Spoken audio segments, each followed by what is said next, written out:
नमस्कार मित्रांनो, स्वागत आहे तुमचं आमच्या डी मराठी चॅनलवर। आज आपण एका खास विषयावर बोलणार आहोत जो प्रत्येक मराठी माणसाच्या हृदयात आहे, म्हणजेच श्री विठ्ठल। महाराष्ट्राचं आराध्य दैवत, पंढरपूरचा पांडुरंग, विठोबा, विठ्ठल। पण मित्रांनो, श्री विठ्ठल फक्त एक दैवत नाही, ते एक रहस्य आहे, एक भावना आहे आणि लाखो भक्तांचा आधार आहे। आजच्या या व्हिडिओमध्ये आपण श्री विठ्ठल यांचे रहस्य, त्यांचं महात्मा आणि त्यांच्याशी निगडीत काही रोचक कथा जाणून घेणार आहोत। तर चला विठू माऊलीच्या चरणी नतमस्तक होऊया आणि हा प्रवास सुरू करूया। भाग 1, श्री विठ्ठल कोण आहेत? श्री विठ्ठल, ज्यांना विठोबा, पांडुरंग किंवा पंढरीनाथ म्हणूनही ओळखलं जातं, हे हिंदू धर्मातील भगवान विष्णूंचं एक रूप मानलं जातं। विशेषत श्री कृष्णाचा अवतार म्हणून त्यांची पूजा केली जाते। पण विठ्ठलाचं स्वरूप इतर देवतांपेक्षा वेगळं आहे। त्यांना एक सावळा तरुण मुलगा म्हणून दाखवलं जातं, जो कटेवर हात आणि विटेवर उभा आहे। त्याच्यासोबत त्यांची पत्नी रुक्मिणी म्हणजेच रखुमाई त्या सुद्धा आहेत। नावामागचं रहस्य, विठ्ठल हे 2 शब्दांपासून बनलं आहे। विठ म्हणजे वीट आणि ठल म्हणजे उभा असणारा, म्हणजेच विठ्ठल म्हणजे जो विठेवर उभा आहे। पण यामागचं दुसरं तत्वज्ञान असं आहे की वीट म्हणजे अज्ञान आणि ठल म्हणजे स्वीकारणारा, म्हणूनच विठ्ठल म्हणजे अज्ञानी भक्तांना स्वीकारणारा। संत तुकारामांनी याचा उल्लेख आपल्या अभंगात केला आहे। विठ्ठलाचं मुख्य मंदिर पंढरपूर येथे आहे, जे भीमा नदीच्या काठावर वसलेलं आहे। या मंदिराला भूवैकुंठ म्हणजे पृथ्वीवरील वैकुंठ म्हणतात। भाग 2, पंढरपूर आणि भक्त पुंडलिक। पंढरपूर हे विठ्ठलाचं मुख्य तीर्थक्षेत्र आहे, पण विठ्ठल पंढरपूरला कसे आले यामागे आहे भक्त पुंडलिक यांची कथा। पुंडलिक हे एक साधे परंतु श्रीकृष्णावर अपार भक्ती असलेला भक्त होते। असं म्हणतात की पुंडलिक आपल्या आई वडिलांची खूप सेवा करत होती। एकदा श्रीकृष्ण त्यांना भेटायला पंढरपूरला आले, पण त्यावेळी पुंडलिक आपल्या आई वडिलांच्या सेवेत व्यस्त होते। त्यांनी श्रीकृष्णाला थांबायला सांगितले आणि त्यांना एक वीट दिली, ज्यावर उभे राहण्यास सांगितले।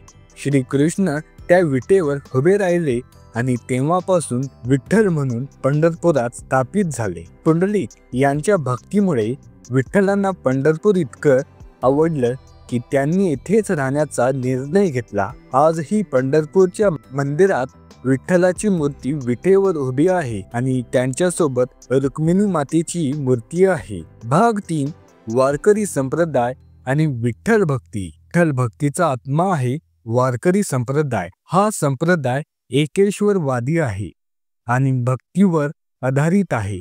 संत ज्ञानेश्वर, संत तुकाराम, संत नामदेव, संत एकनाथ यासारख्या संतांनी विठ्ठल भक्तीला नवं रूप दिलं। वारकरी संप्रदायाची सुरुवात पुंडलिक यांच्यापासून झाली असं मानलं जातं। त्यांचा मंत्र आहे पुंडलिक वरदी हरी विठ्ठल। याचा अर्थ हरी विठ्ठल, ज्याने पुंडलिकाला वरदान दिले।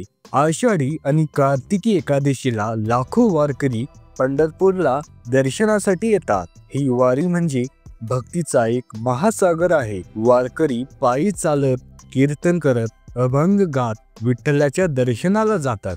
यामुळे विठ्ठल भक्ती ही फक्त पूजा नाही, तर एक जीवनशैली बनली आहे।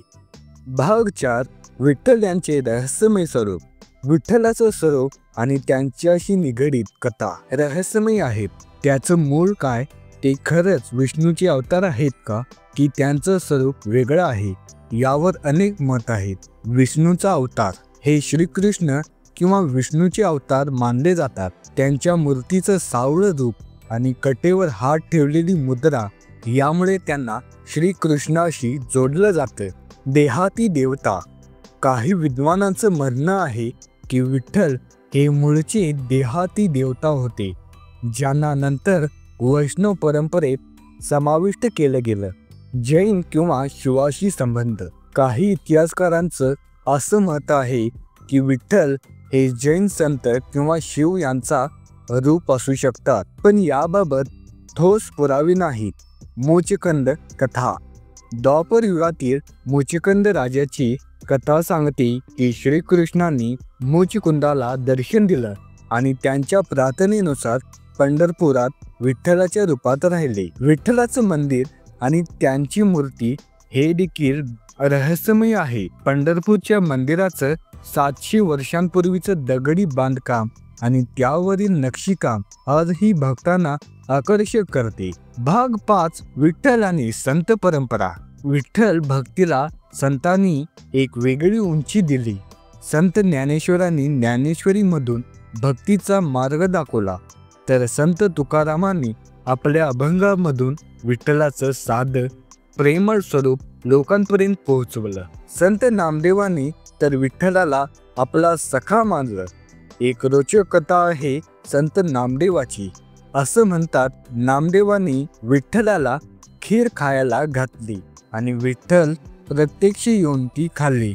ही कथा दाखवते की विठ्ठल आपल्या भक्तांशी किती जवळीक साधतात. संत एकनाथही विठ्ठल भक्तीला सामाजिक समतेचा संदेश दिला. त्यांनी जातीभेद दूर करून सर्वांना विठ्ठल भक्तीचा मार्ग खुला केला. भाग 6. विठ्ठलाचं आजचं महत्त्व. आजही विठ्ठलाचं महत्त्व कमी झालेलं नाही. पंढरपूरच्या मंदिरात दरवर्षी लाखो भक्त दर्शनासाठी येतात. आषाढी एकादशीला तर पंढरपूर भक्तीच्या रंगात न्हाऊन निघतं. विठ्ठल भक्ती ही फक्त धार्मिक नाही, तर ती सामाजिक एकतेचं प्रतीक आहे. वारकरी संप्रदायाने जाती धर्माच्या पलीकडे जाऊन सर्वांना एकत्र आणलं आहे.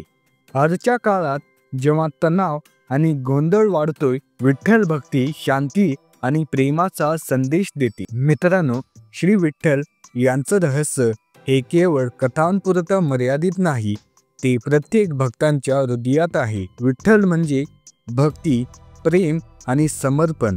त्यांचं दर्शन घेताना आपल्याला फक्त त्यांच्या मूर्तीचं दर्शन नाही, तर आपल्या आत्माचाही दर्शन होतो. आम्हाला आशा आहे की हा व्हिडिओ तुम्हाला आवडला असेल तर लाईक आणि कमेंट करा आणि आमच्या डी मराठी चॅनलला सबस्क्राईब करायला विसरू नका. तुम्हाला विठ्ठलाबद्दल कोणती कथा आवडते कमेंट्समध्ये नक्की सांगा. चला पुन्हा भेटूया एका नव्या विषयासह. जय हरी विठ्ठल. धन्यवाद.